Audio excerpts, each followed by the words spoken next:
میں معذرت کے ساتھ عرض کروں گا اگر کسی کے جذبات کو ٹھیس پہنچے، آپ شیخ عبد القادر جیلانی رحمۃ اللہ علیہ کو نہیں پکار سکتے، محمد رسول اللہ کو نہیں پکار سکتے، اور واقعہ یہ ہے کہ محمد رسول اللہ کو تو پکارا بھی نہیں جاتا، پکارتے لوگ ہیں زیادہ حضرت علی کو، یا علی مدد، شرک۔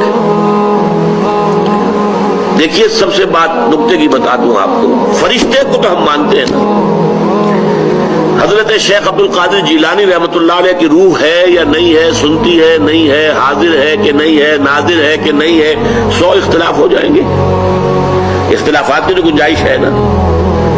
فرشتہ ہے یا نہیں ہے؟ وہ تو فرشتہ تو ہے، آپ کے دونوں کندھوں پہ بیٹھا ہوا ہے، کرامن کاتبین ہے کہ نہیں ہے؟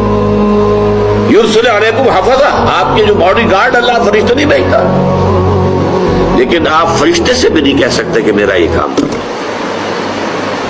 فرشتے کے وجود پہ تو کوئی شک نہیں ہے، یا جبرائیل میرا یہ کام کرو، قطعاً نہیں، غلط، شرک۔ لا تدعو مع اللہ احدا، اللہ کے سوا پکارنا کسی کو نہیں ہے، دعا کسی سے نہیں ہے، استغاثہ کسی کا نہیں ہے، استعانت کسی سے نہیں ہے، استمداد کسی سے نہیں ہے، استنصار کسی سے نہیں ہے سوائے اللہ۔